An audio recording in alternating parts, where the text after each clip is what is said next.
paano mag-withdraw ng income sa Painit.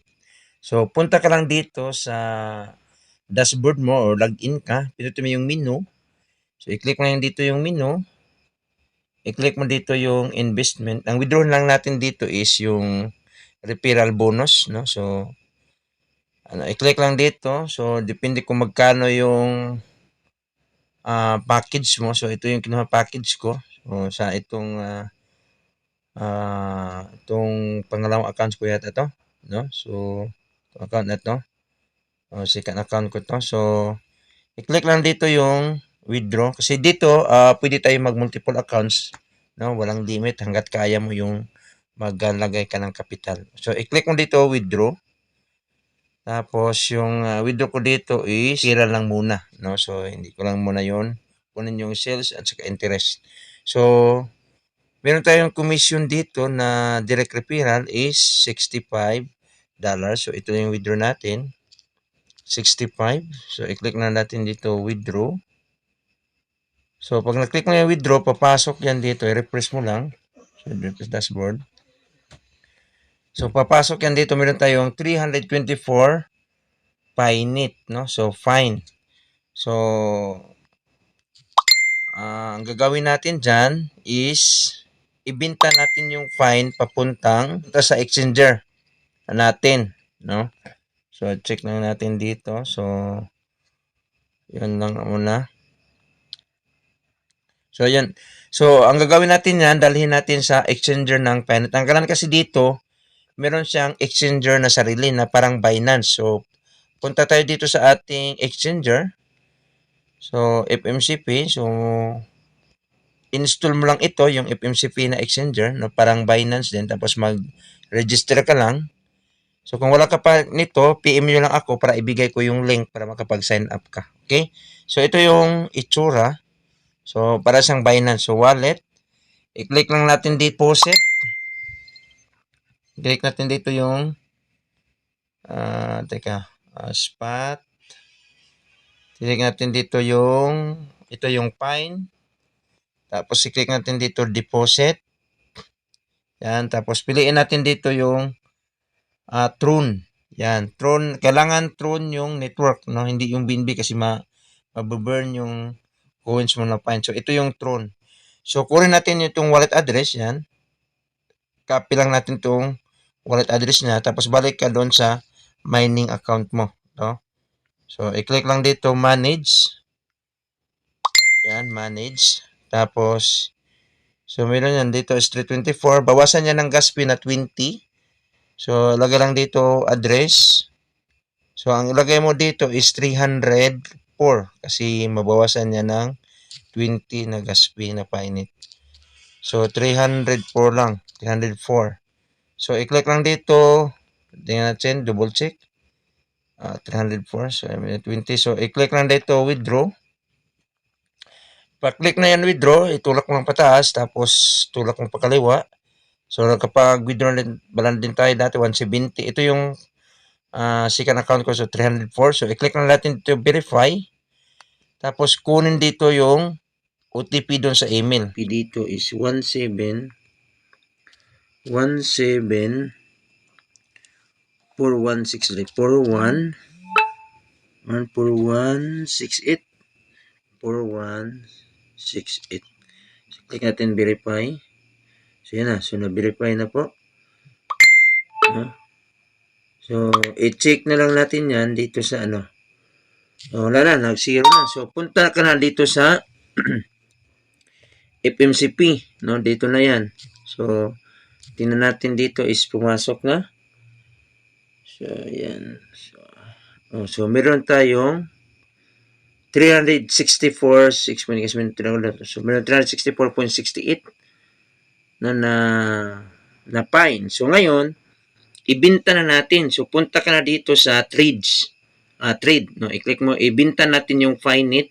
So ang pindutin natin dito is meron sensing buy and sell. So ngayon is i-sell natin. I-click natin dito sell. Tapos ibenta natin sa price, no? Sa market price. Yan, so market. So, pindutin na natin dito ilagay natin yung, iwanan natin ng 25 naman kasi yung gas fee natin 344 kasi 364, bawasan mo ng 20 is naging 344, no? So tama, no? 344 ang i-sell mo. Okay? Click natin dito sell. Yan, so na-sell na. So, meron natira na 25. So, yung 25, kailangan natin yan iiwan kasi yan ang gas fee natin. Okay? So, punta na tayo sa wallet. So, ganun lang kabilis, no? So, naging USDT na. Meron na tayong 68 USDT. So, ngayon, paano ba yan maging piso? So, gagamit naman tayo ng Binance, no? So, ibenta natin sa Binance, no? Kasi, wala pang merchant itong coming pa, ongoing pa, coming ang merchant dito sa FMCP. So, gagawin natin, punta tayo sa Binance. Dito sa Binance, buksan natin yung Binance. Pero kung wala kayong Binance, wala kayong FMCP, pwede naman makisuyo sa aking exchanger, no? So, tapos ako na yung magpapadala doon sa GCash mo or sa bank mo. So, ito yung USDT, no? So, i-click lang natin dito deposit.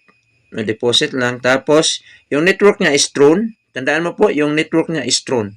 Kailangan hindi ka magkamali po. So, tandaan natin ulit. Teka. So, ba, dito ka sa wallet, spot, tapos i-click lang dito deposit, tapos piliin itong USDT, tapos yung network is Tron, tapos ito yung wallet address. Yan, ito. I-copy lang to. So, copy mo yan, tapos punta ka sa FMCP na exchanger. Ito po. So, i-click naman dito yung USDT, tapos click mo dito withdraw, tapos i-paste mo dito yung wallet address ng Binance mo. Tapos yung network is Tron.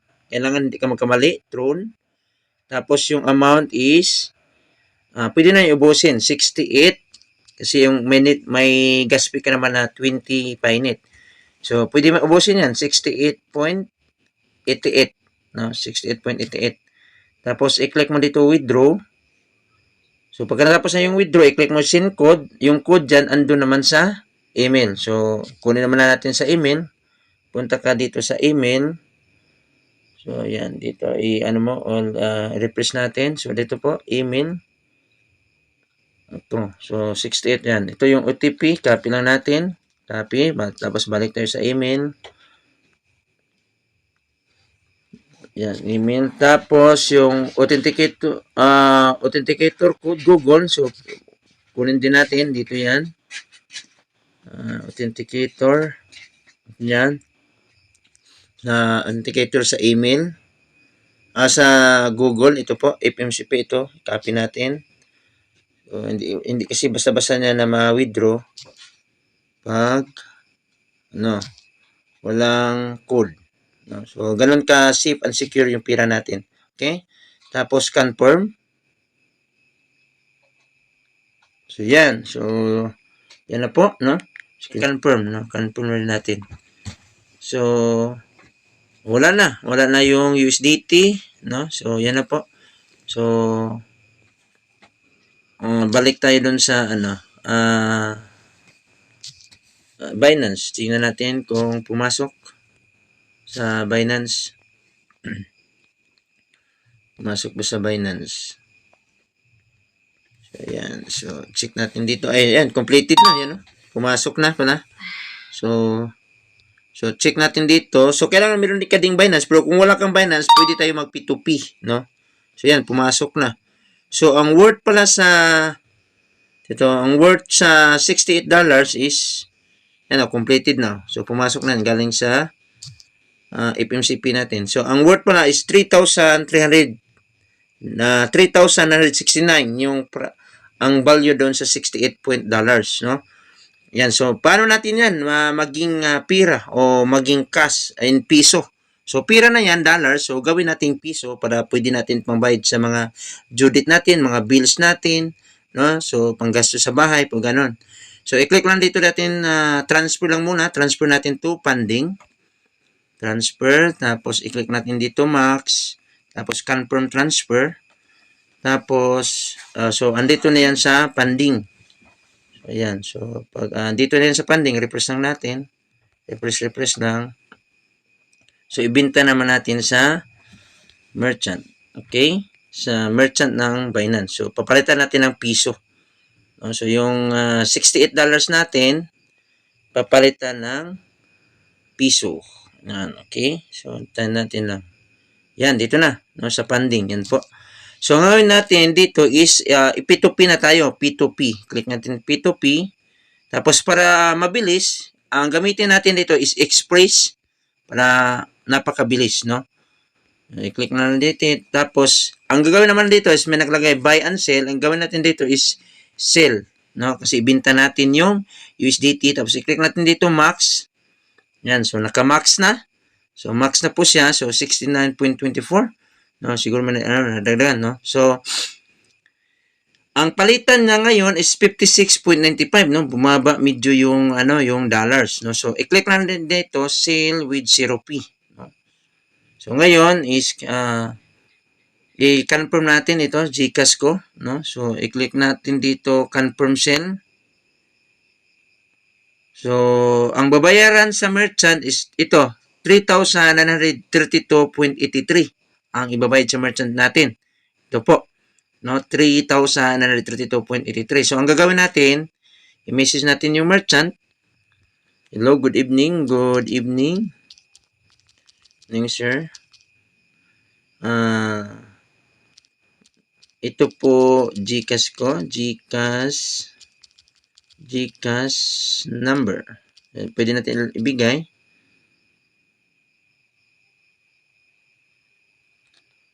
Uh, 0917-439-8687. Jonathan G. Jonathan G yung sa GCash ko. 439-8687. So, yan po. So, hintay-hintay lang natin na i-release na yung pira. So, wag mong i-release yung coins hanggat hindi pumasok yung pira mo sa GCash. So 3,032. So, check natin sa GCash. So, check tayo sa GCash. Yung GCash natin, login tayo kung pumasok na yung payout natin. So, yan. Yan. Pumasok na 3,032.83. Nagpadala na siya. So, i-check natin talaga, no? I-verify natin. So, bago tayo mag-release. Okay? So, check natin dito. GCash. Yan. So, yan. Pumasok na. So, magkano ngayon? 3,932.83. So, check natin. 3,932.83. 3,932.83. So, makita mo yan sa transaction. Yan po. So, pag naka-plus sign yan, ibig sabihin nakapasok. Yun, pumasok. Ito, negative. Palabas to. Palabas, no? Ito, pumasok. 3,932.83. Okay? So, dito, yan o. So, meron na tayong income. Okay? So, ganun po bilis at instant withdrawal po. Walang sablay simulat na nag-start yung company. No? Wala talaga siyang sablay sa payout. No? So, magto 2 years na ako dito. Simula na lagi ako nag-withdraw every month or instant kasi withdrawal dito. Wala talagang sablay. Wala siyang delay sa payout. So, ganun ka tindi yung withdrawal dito sa Pinet Coin. So, kung gusto mo itong matutunan at malaman, i-PM nyo lang ako, i-message mo lang ako para i-guide kita kung paano siya gagawin step by step. So, mag-video call tayo para mag-guide kita, no? Step by step. So, thank you for watching po. Bye-bye and God bless.